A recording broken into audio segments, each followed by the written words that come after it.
America has always been a nation of competing narratives. Today, one of the most potent stories, often heard at rallies, on social media, and in the halls of power, is the Make America Great Again, the MAGA movement. MAGA is a patchwork of religious fervor, cultural anxiety, economic fear, and personal loyalty to a charismatic leader. Some even say MAGA is a cult, and I would tend to agree. Critics and some scholars note eerie resonances between Trump's rhetorical style and certain Old Testament motifs. Trump's personal behavior often clashes starkly with the teachings of Jesus, yet his political rhetoric resembles the biblical portrait of a deity who is simultaneously loving and tyrannical. This mix of good and evil is not a random inconsistency. It is the very engine that sustains the movement. Join me as I explore the MAGA Christian nationalist movement with Trump as their godlike authoritarian leader. Stay tuned.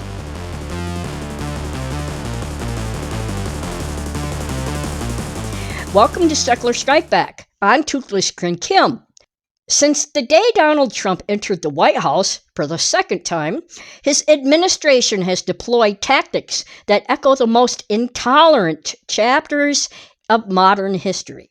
Detention centers have been described as concentration camps. Immigration agents have pursued aggressive roundups and deportations. The military budget has ballooned. Law and order slogans have been weaponized to justify police brutality, and an illegal war against Iran has begun. At the same time, a relentless campaign of intimidation, legal threats, media bans, and forced exile has been aimed at anyone who dares to dissent. These actions form a recognizable pattern, a government that punishes opposition, glorifies force, and normalizes fear. So what exactly is Trumpism? We hear that phrase a lot. Let's explain.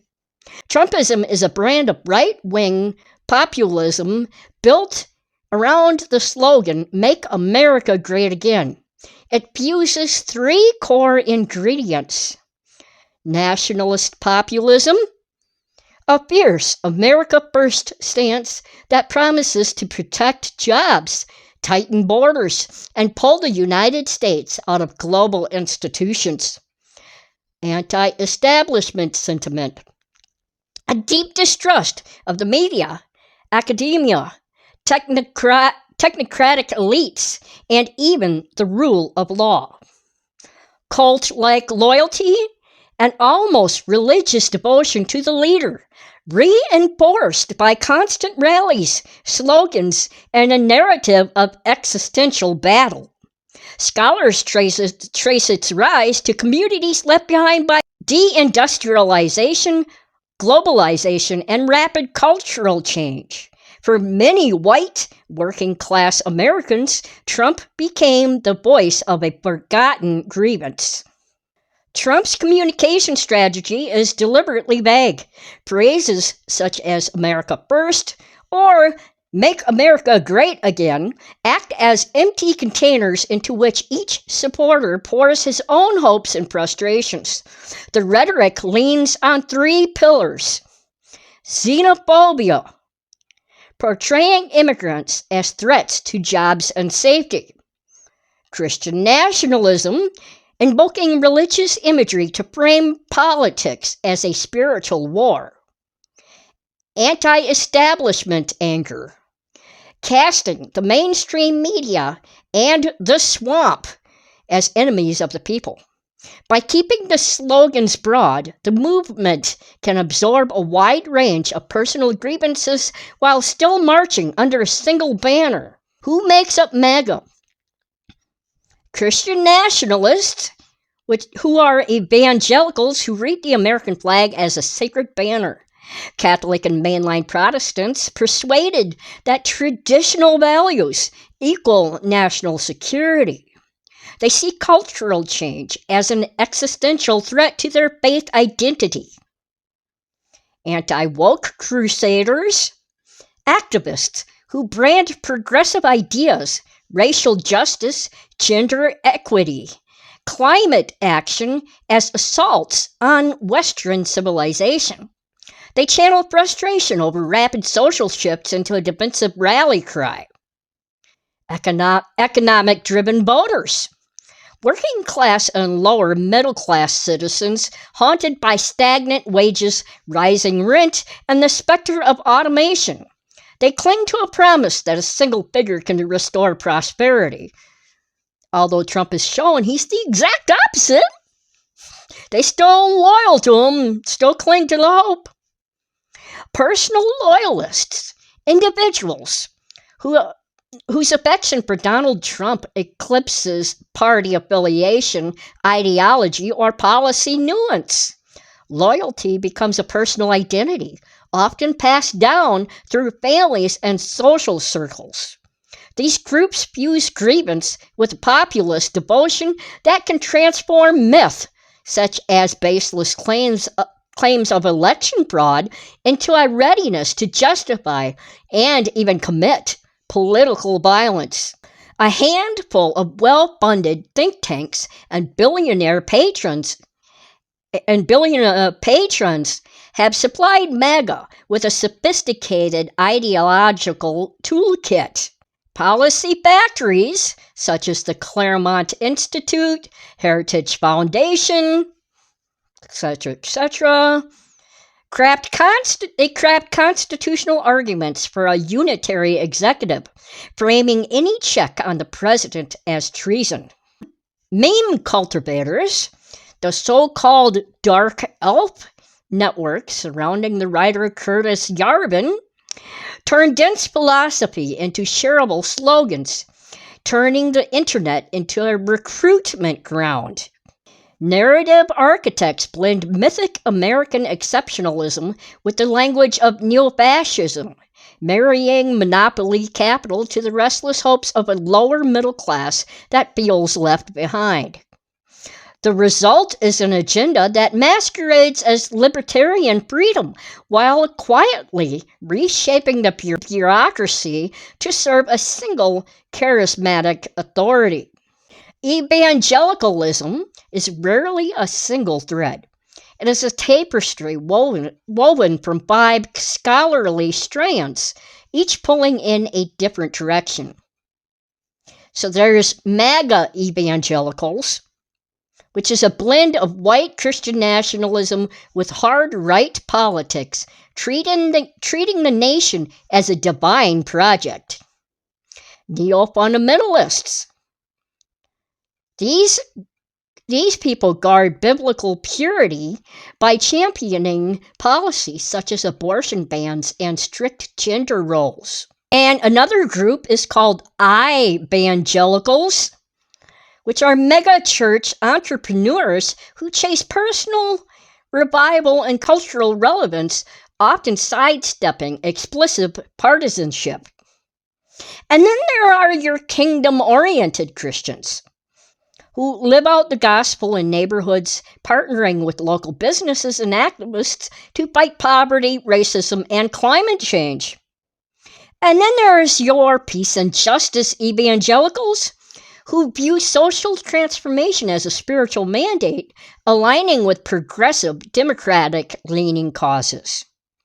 And the latter 3 strands illustrate that a vibrant, inclusive Christianity already exists, a counterforce that can and does challenge the MAGA narrative from within the faith community. Several political scientists describe MAGA as a contemporary cult. Let me tell you why they view MAGA as a contemporary cult. Charismatic leadership. Trump occupies a quasi-sacred status. Dissent is treated as heresy. Grievance-driven identity. Victimhood is not merely felt. It becomes the core of the group's self-definition. Truth hostility. Facts are routinely dismissed if they threaten the group's mythic story. This cult-like dynamic has manifested in attacks on women's bodily autonomy, voter suppression rhetoric, and a disturbing willingness to view violence as patriotic. Yet the same era also witnesses bold resistance. Women and young people demanding full democratic participation, refusing to let fear dictate their civic life. Critics and some scholars note eerie resonances between Trump's rhetorical style and certain Old Testament motifs, such as absolute loyalty, no other gods before me, such as in Exodus chapter 20, verse 3. And how is this similar to Trump? Followers are urged to place Trump above family, church, or party. The us versus them, chosen people versus Canaanites and Philistines. And how is this similar to Trump? Immigrants, minorities, and political opponents are cast as existential threats. Divine vengeance, harsh punishment for rebellion. You see that with God in the Bible? And so how is this similar to Trump? Getting even with perceived enemies becomes a political rallying cry. And then there's the warrior king narrative. Figures like King Jehu who smash idols. How is this similar to Trump? Trump is framed as a divinely appointed cleaner of corrupt institutions, although he's the one that's corrupt. Condemnation of dissent, punishment for unfaithful worshipers. So then, how is this similar to Trump? Public humiliation and threats toward critics become routine. While the parallels are striking, they clash with the broader biblical witness, particularly the teachings of Jesus, who calls for love of enemies, humility, and care for the marginalized.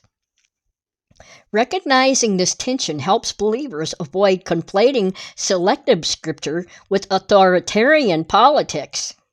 White evangelical Christians and Christian nationalist voters often treat Trump as a divinely appointed savior. Opposition is framed as spiritual warfare, and Trump's rallies become ritualistic spectacles. This follows classic propaganda formulas, identifying an enemy, offering a flawless hero, and promising a glorious rebirth. The result is a crusade that feels less like politics and more like a holy mission. Some commentators have coined the phrase, God the Fascist, to describe how selective readings of the Bible can be twisted into a tool of oppression, such as ethnic supremacy. Passages that celebrate Israel's exclusive covenant are sometimes lifted to justify modern racial hierarchies. Divine war, conquest narratives, such as the annihilation of Canaan, are repurposed as a blueprint for cultural cleansing. Unquestioned obedience, the expectation of total loyalty to a deity, is mirrored in a demand for total loyalty to a political leader. When these scriptures are stripped of their historical context and wielded as moral ammunition, they open a door for politicians to cloak authoritarian ambitions in holy language. The danger is uncritical devotion that allows a single figure to replace the moral compass with a personality cult. Trumpism is not just a political style. It is an ideology that envisions an unchecked executive. Its followers champion a unitary executive model that interprets Article 2 of the Constitution as granting the president limitless power. The result is a threefold danger to democracy, such as media intimidation, labeling journalists as fake news to erode the watchdog role of the press. Voter suppression, pushing restrictive voting laws under the guise of election integrity. Unquestioned loyalty. Unquestioned loyalty. Turning allegiance to the leader into a core Republican identity, reminiscent of historic authoritarian movements. A parallel current runs through the movement, a nostalgic yearning for a hyper-masculine past. Many men feel emasculated by a multicultural, egalitarian society and are drawn to Trump's swaggering, "I can do anything" persona. This revival of toxic masculinity fuels anti-feminist rhetoric, hostility toward trans rights, and ultimately the violent spectacle of the Capitol riot. The appeal is simple. By embracing aggression and denying vulnerability, supporters believe they can reclaim a lost status and manhood. Trump turned the White House into a stage by constantly deploying big lies, birther myths, xenophobic tropes, and nationalist fury. He created an alternate reality that his base could inhabit. Policy discussions on climate, healthcare, or the economy were drowned out by a theatrical narrative that celebrated the leader as an invincible outsider. The lesson is clear. Charismatic storytelling can reshape a democracy, but only when the audience remains vigilant and committed to truth. Despite its formidable size, the MAGA structure is beginning to splinter. Disenchanted youth, millennials, and Gen Z voters raised on digital pluralism are increasingly skeptical of conspiracy-laden politics. A resurgence of inclusive Christianity, churches that prioritize mercy, justice, and ecological stewardship are drawing believers away from exclusionary rhetoric. Calls for peace and mercy. Grassroots movements, from voting rights groups to interfaith coalitions, are reframing the public conversation around compassion rather than conquest. These emerging forces suggest that the movement's cruelty and division are not inevitable. They can be overcome through collective, values-driven action. The story of MAGA is still being written. We have the power to shape its ending. Cultivate critical media habits. Verify facts people are sharing and challenge narratives that turn grievance into hatred. Engage across borders. Dialogue with people of different faiths, races, and political persuasions. Empathy erodes the us versus them barrier. Vote with conviction. Treat each ballot as a declaration that democracy, not personality, guides our nation. Mentor the next generation. Teach young people the tools of civic participation so they can inherit a polity that rewards truth over myth. By refusing to let fear dictate our decisions, we can replace the cult of domination with a culture of inclusion, where loyalty is owed not to a single individual, but to the shared ideals of liberty, equality, and compassion. America's greatest strength has always been its ability to reinvent itself. The MAGA movement, with its blend of religion, populism, and authoritarian myth-making, represents a dark chapter, but not a closed book. As citizens, liberal Democrats, exchristians, atheists, skeptics, secular humanists, and those within the minority religions, as well as those of other races, well, we are invited to turn the page, to write a future where power serves people, not the president and a selected few individuals, and where democracy thrives on honest dialogue rather than mythic loyalty. The choice is ours. The time is now.